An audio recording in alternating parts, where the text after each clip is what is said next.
Well, thank you very much, Francis. Now, with South Africa's limping unemployment rate steadily increasing and the acceleration of digital technology affecting the globe's traditional workforce, the discipline of human resources sits firmly in the center of a rapidly changing world. Now, businesses have started utilizing solutions that help them automate human resource functions.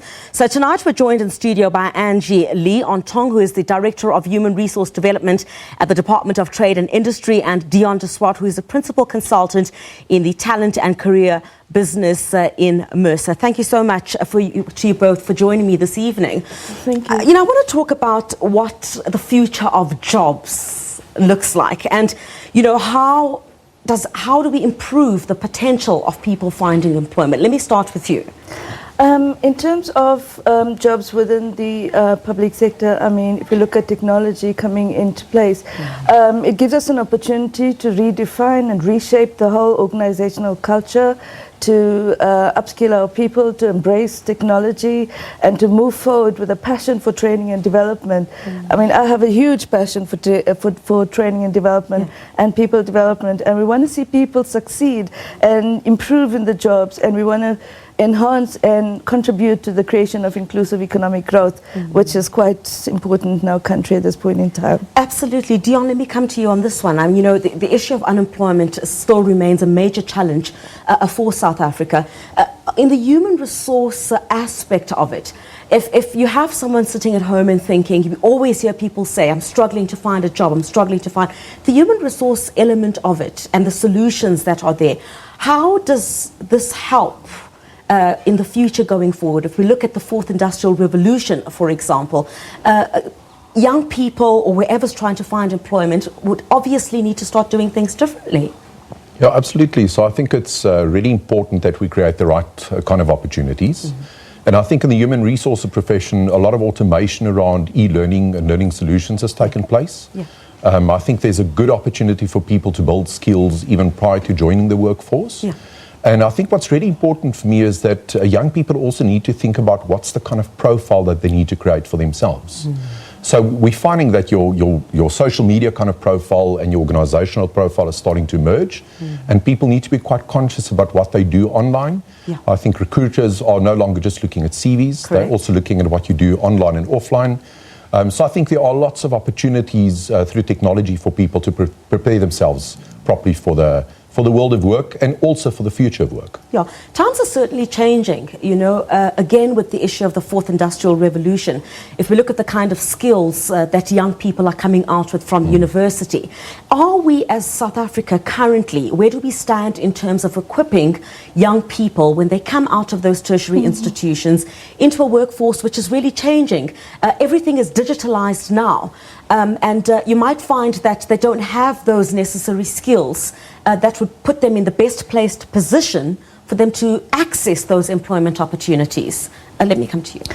Yeah, I believe firmly, with the advanced rapid rate of technology, that gives young people more of an opportunity to be able to look for jobs online, and not only nationally but internationally as well.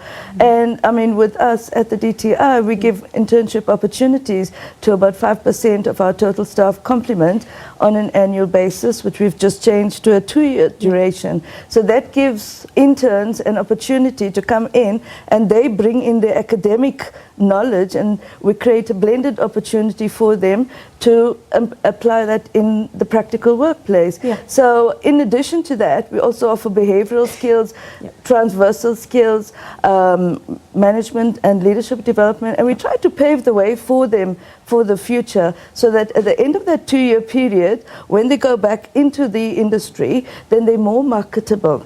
We also teach them how to apply skills in terms of interviews, for instance, how to engage with people, how to negotiate, which is very important. But the digital space it's a great place to be. But sometimes, with this everyone being connected behind a computer, there's some dangers also that can be associated with that. Young people, sometimes we deal with instances where someone is applying for a job and you might find it's not legit. How do you navigate issues? It's a fantastic place to be, but we have to take into account some of the challenges that might also exist within that wonderful space. Deon? Yeah, absolutely. So I think whilst there's a great opportunity to use digitization quite effectively, there's no replacement for human contact.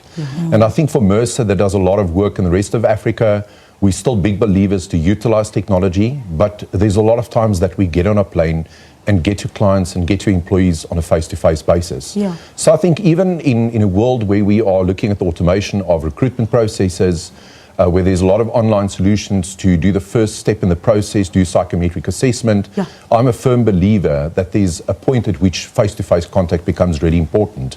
Some of the modern day technology does also allow to do quite strong identification and integrity testing, even online. So one of the solutions that we work with has proctoring technology where you can identify even online that it is the correct person. But I think it's where technology and the human capacity really merges at the end of the day. Talk to us about some of those solutions that your company provides, you know, as for people to actually see that when they try to give themselves the necessary skills and best place them to get into the job market. What solutions do you have? So I think on the first side, it really is on the psychometric assessment side. So we've got a really good solution that we deploy globally that people can access online. Yeah. And through those kind of processes, I think you get really good feedback around where you need to focus on. Once you're in organizations, you know, opportunities to build career paths. We're big believers in technology, so a lot of our solutions are app-based. I think if you look at, once again, in organizations, the opportunity to drive engagement strategies. So engagement is, these days, a very automated process. With really cutting-edge tools, you can do snap surveys, you can do pulse surveys, but at the end of the day, it's also critical that you still engage the human being. Yes. I think the key thing for me in preparing is really access to online learning. And there's some wonderful tools out there, whether it be with our organization or others, that would help you prepare for the world of work. Yeah, so with the DTI, how do you then prepare these young people for this digitized world of work? We create platforms for e-learning, for online learning. Yeah. We're trying to get people to think out of the box, get them emotionally inclined. We have courses like emotional intelligence, personal mastery. And one of the very interesting strategies that I found from a leadership perspective is especially the leadership pipeline model. This deals with several levels, and I find it's a phenomenal way of trying to inculcate a learning culture in people, and it looks at several levels. And the first level starts with the manager of self program. How do I get results through personal effort? What do I need to know? I need to know in my working space, what do I need to know? How do I blend it with my personal life? How do I create a work-life balance using what is there? There's things like the balance scorecard. The manager of self program, we link the activities, the behavioral patterns to that. Because what is very important to note is that we get the interns that come into the workplace and they come straight out of college. They come in with the academic knowledge, but they also come in with different type of personalities and behaviors and also attitudes. So now we need to be able to coach them and grow them into the industry where they then become responsible people that can actually add value, at the same time learn and enjoy. I mean, the workplace should be an enjoyable place to work. For sure. And if a person is unhappy, then naturally they would not perform, to the best of their abilities. So us as HRD practitioners, we have huge challenges. And, we get the younger generation that come into the workplace, then we've got the older generation, and the capitalistic knowledge resides with the older generation.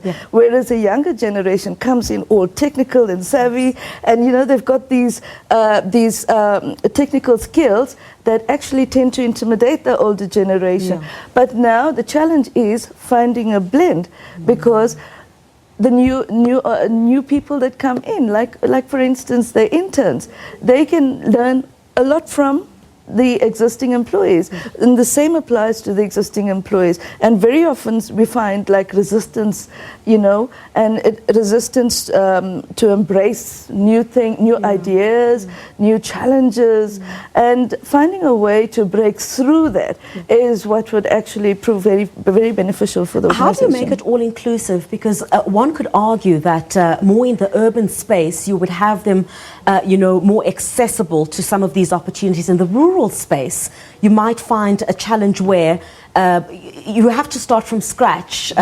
Access to a computer on its own is still a challenge within the rural space. How do you navigate through some of those issues where, yes, you get e-learning and a whole lot of fantastic opportunities on a computer, but some in the rural areas don't have access to that kind of technology, simply?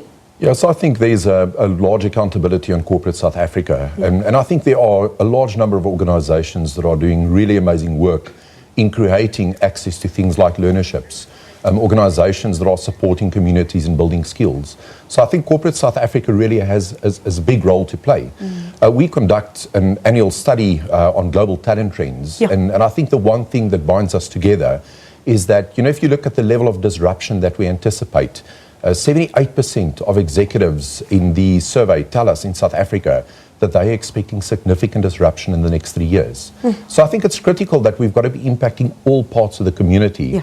And I believe the private sector and the public sector need to work together to make that successful. And I think there's really good examples of where it's working already. Yeah. As the DTI also, how do you ensure that these opportunities are then made accessible again to those in the rural setting as well? Well, in terms of recruitment, we've got e-recruitment, and we try to reach people out there through career fairs, going out there and marketing basically what the DTI offers in terms of employment opportunities from an internship perspective. But due to the poor economic climate of the country at the moment, and there's restrictions placed on recruitment, and so it's very difficult for people to get into jobs at this point in time until the economy improves. Yeah. So in terms of the internship program, for instance, they come in for a 2-year period, and it's really sad to see them leave at the end of the 2 years because we can't retain them. We give them the opportunity to come in to explore the opportunities within the workplace. We give them the training and development, and then we position them and prepare them for applying for outside opportunities. So, and then we have to pave the way for a new set of interns. Yeah. So we need to give people the opportunity, I want to go back to the part where you spoke about, where you have a bit of the older generation coming in and the younger how do you then bridge that gap between, there's a bit of intimidation there, as you already mentioned, but how do you bridge that gap? Because obviously, in dealing with younger people who are a bit more tech savvy and perhaps the older generation who might struggle a bit here and there, how do you deal with instances such as that? Well, it's merely trying to look for new growth strategies in terms of mentoring and coaching, and trying to formulate relationships between the older and the younger, and getting that level of respect, and understanding between the two. Once the resistance is gone, then they are able to then interact and engage with each other and exchange knowledge. Sometimes it's very difficult to do so because obviously there's resistance on both sides. The younger person comes on board thinking, oh no, I know everything. Yes. But, and then you've got the person that's been in the job for a long time that's very scared of using computers and e-learning opportunities, and here the youngster comes in. So, it's a constant challenge for us HRD practitioners, but we are getting there because we want to embrace human capital development, and our aim is to make learning and working indistinguishable.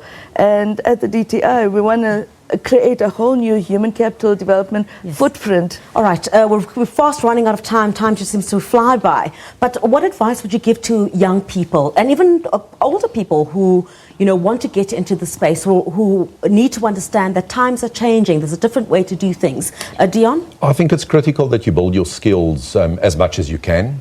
So I think, once again, we've mentioned a few times access to e-learning. There's a lot of work that you can do that doesn't require an investment from an organization. I think there's a big need, as far as generational theory is concerned, to engage with each other, to make an effort to understand each other. And I think what we have found in our latest study is that there's a high level of anxiety, especially amongst young people, that the impact of artificial intelligence is going to mean that we're going to lose our job. So I think there's an opportunity to learn from the older generation. I think there's an opportunity to work together. but really access to learning, it is freely available and a big opportunity to build skill. Absolutely. And your advice to young people? Well, I would encourage young people to, make use of technology, to embrace technology, to get over that fear of, the future is uncertain. We know that. So I would encourage them to go the extra mile, to become, to develop a thirst for learning. I mean, to make learning and working indistinguishable, and to create that innovation within them. To become like innovative, solutions orientated, and think big, think out of the box, look at current processes and look at what are the challenges and the gaps with each process. How do I map those processes into workable solutions, and get them to blend that kind of thinking, because they are in an ideal position to apply their technical skills into the workplace and look at things, practically, and how can I improve a certain process? How do I cut a certain process in order to, we can look at automation even. I mean, automation technology is just like taking over the world. I mean, there's a number of banks are closing the branches because everything is becoming automated. Absolutely. You automate the HRD application system, which I've done at the Treasury. I've designed and developed an online project management tool and saved over 8 million rand in consultancy fees. So, it is very important to have that blend of understanding the processes and then looking at where can we put solutions in using technology. And once we get that blend right, I mean, on the first success that you have, you just build and you move on and on and on. Thank you so much for your time. It's really a pleasure speaking to you this evening. Angie Lee Ontong, who is the Director of Human Resource Development at the Department of Trade and Industry, and also to you, Deon. Thank you very much from Mercer joining us here tonight. Thanks for your time. He's, of course, the Principal Consultant in the Talent and Career Business at Mercer.